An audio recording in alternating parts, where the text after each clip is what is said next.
For decades, if you wanted to design online or create digital graphics, you didn't have choices. You simply used Adobe. Whether you were creating a simple banner for a website, touching up a family photograph, or drafting a corporate logo, every single creative road led directly through their software. To understand how powerful they were, you have to look at how their empire was built. It happened in three distinct phases. First, they conquered printing. In the 1980s, computers had a massive problem. They couldn't accurately tell physical printers what to print. Adobe was founded specifically to solve this, creating a revolutionary technology called PostScript that flawlessly translated digital images onto physical paper. By owning that bridge, they essentially owned modern commercial printing. Second, they conquered the digital canvas. From that foundation, they built the ultimate software crown jewels. They launched Photoshop for flawless photo editing, Illustrator for creating logos and vector graphics that never blur, and After Effects for Hollywood-level video motion graphics. They completely dominated the market, and competitors simply could not survive against them. Why? Because the entire creative economy ran on Adobe's proprietary file types. If you tried to use a cheaper software competitor, your files wouldn't open on your client's computer, and big industrial print shops literally could not read your work. It was a closed ecosystem, and Adobe held the only key. Finally, they conquered the internet.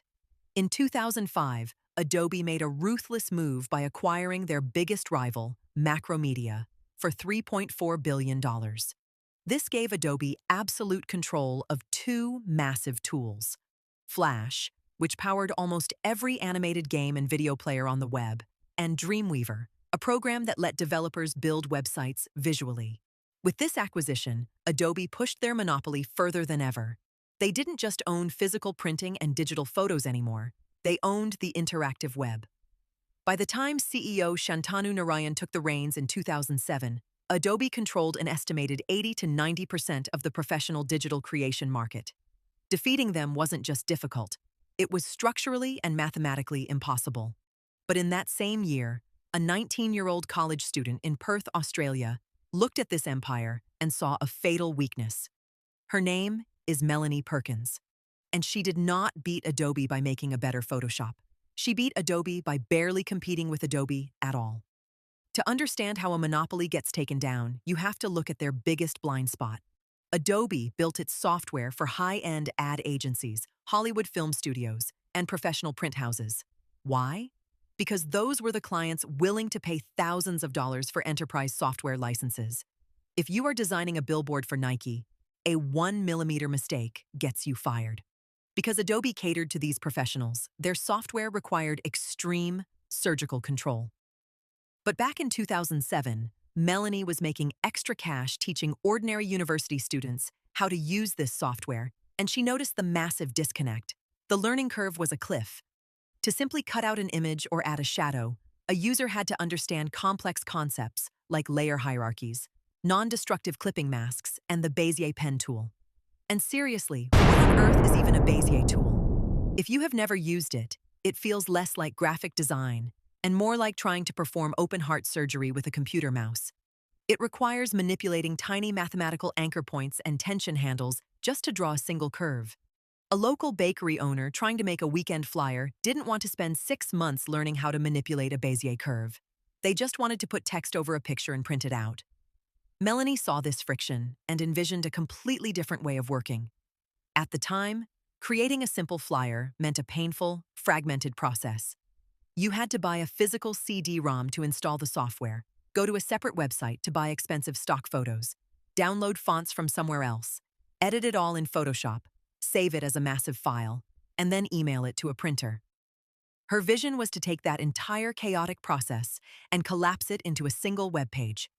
She wanted to build a unified ecosystem where the photos, the fonts, and the design tools were already waiting for you. Instead of a terrifying blank canvas, the templates and heavy lifting would already be done.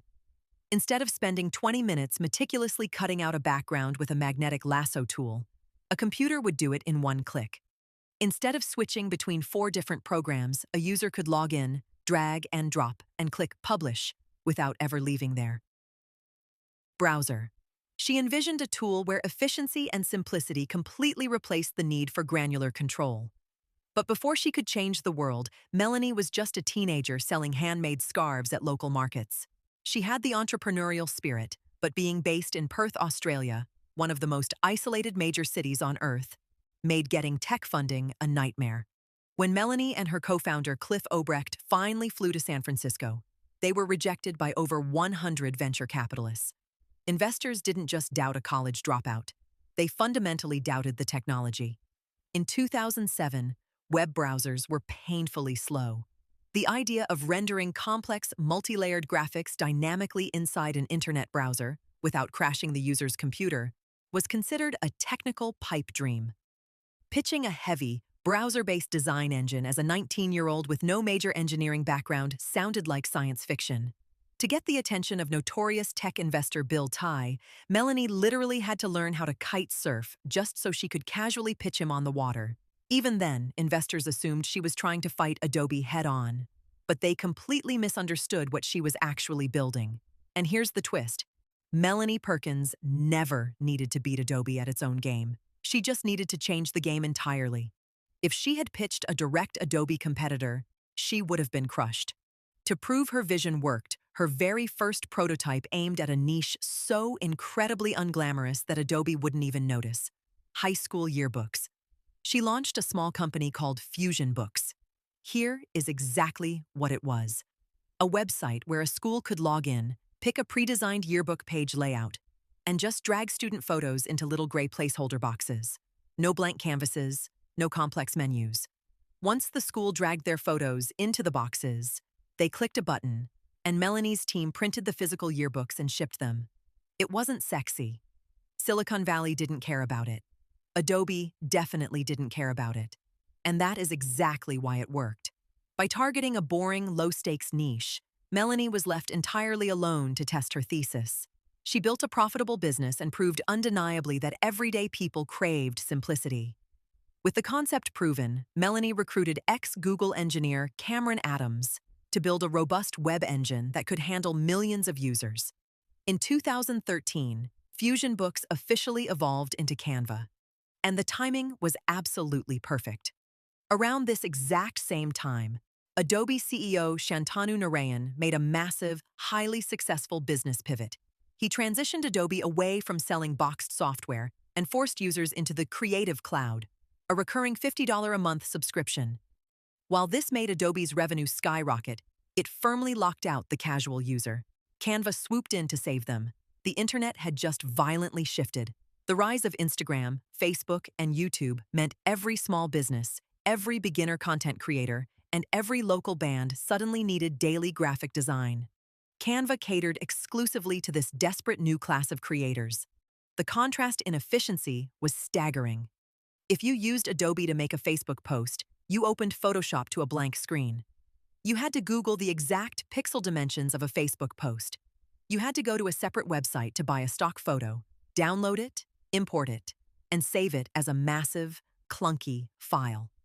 If you used Canva, you logged in and clicked a button that literally said Facebook post. The canvas was perfectly sized automatically.